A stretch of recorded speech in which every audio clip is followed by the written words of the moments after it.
Hello and welcome to NS401 Active Testing. We're going to begin with the customary introductions. So my name is George Karabotis. I'm a technical instructor. I'm based out of Wilmington, North Carolina nowadays. And my relevant experience is primarily a software developer. Uh, 14 to 15 years of experience as a software developer.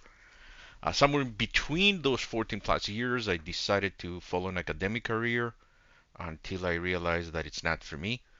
And then for the past now 10 and a half years, a little over 10 and a half years, I've been working as a technical instructor in a professional training discipline.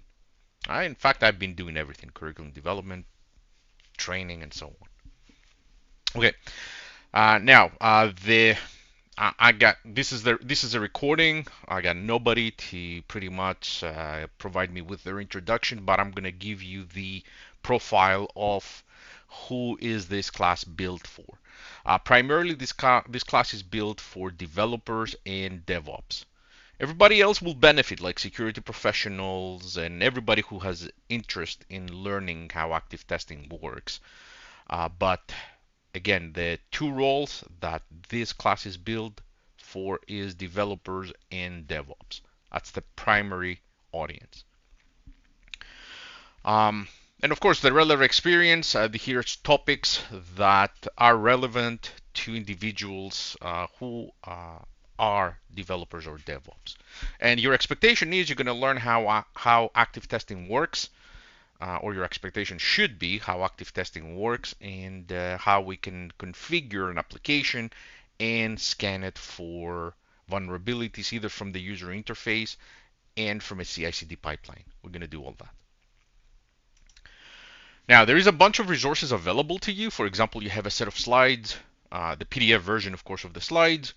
You have a walkthrough manual around 42 pages long that pretty much guides you through the whole set of exercises. Again, there are the recordings that I pretty much going to follow the same instructions to complete all the exercises. But for those of you who do not like listening all the time to recordings, you have the walkthrough manual that pretty much going to take you through the same steps. Okay, up to you. Student files are important to us. There is a couple of Open API specifications. There's two APIs that we're going to work with, the Users API and the Flights API. We're going to explain them in one of the exercises, what they do. And finally, you have a CI/CD sample pipeline configuration that we're going to use in order to integrate with CI/CD. Okay, complete the final exercise. The slides, the manual, the files, all of these are resources under the same location in the LMS where you consume these recordings. It's all the way to the bottom. You just have to scroll all the way to the bottom and you're going to find them. Right? So make sure you download the student files, you unzip them, you place them somewhere you have easy access. In order to complete this class, you need access to VMs. Right? Again, if you're willing to do all the exercises, you're willing to do this hands-on, you need to ask for those VMs. How do you gain access to the active testing VM or the flights application VM? Well, you send an email to training@nonamesecurity.com. That's what you do. Okay. Now again, not everybody learns the same way. I personally learned by doing. So if I was a student, I will definitely be asking for those VMs. Okay. So I encourage you to ask for those VMs. Right. That's the best way to learn. Okay. Now, if you don't want to, that's entirely up to you. Just go ahead and listen to the recordings. Up to you. You need access to a browser, of course. You need access to website with self-signed certificates. Again, active testing, we use self-signed certificates. So if your work laptop doesn't allow you to access sites with self-signed certificates, please switch to a personal laptop. You need access to Postman, so you need to install it. Just Google it, get Postman, and you're going to actually find the location to download Postman. You need access to a terminal and with the ability to SSH into AWS VMs. Both of these VMs are of the AWS type. Okay, make sure your work laptop gives you the ability to log in to AWS hosts.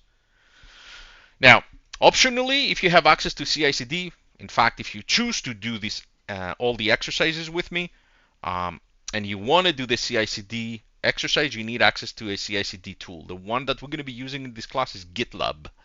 GitLab, right? So the accounts you can provision are free and pretty free anyhow. They will ask you for your credit card, but uh, if you use it just as a one-off, they're never going to charge you.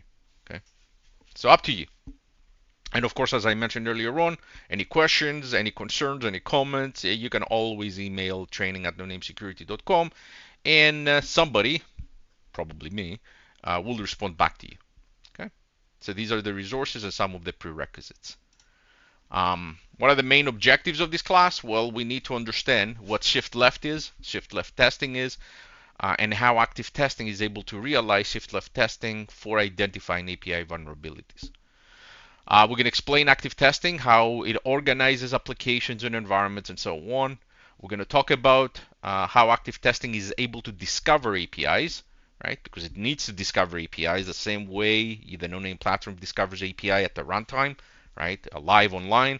Well, if active testing is a tool primarily for developers, so we're able to discover vulnerabilities during development, then I guess we need ways to be able to discover those APIs that the developers are working on. There's a bunch of authentication mechanisms, right, that the active testing supports. So we're going to talk all about that and how you can actually create users that authenticate into your APIs. There's all kind of different test profiles. We'll talk about that as well. There's a set of integrations, right? Active testing can integrate with. There's a set of tools that active testing can integrate with, so that you're able to communicate all the findings to different tools. I don't know, Jira, ServiceNow, and so on, right? Organize your work. And finally, we're going to integrate active testing with a CI/CD pipeline, so that we make it part of your build lifecycle, right? Continuous integration, continuous development, and so on, deployment, and so on. So that's what we're going to do. Now, at the end of every section, you're going to see a slide that looks like this, section end, right? This is a visual indicator for you to know that the section is done, okay? All right, so every time the recording completes, you're going to see this slide. This is your visual indicator.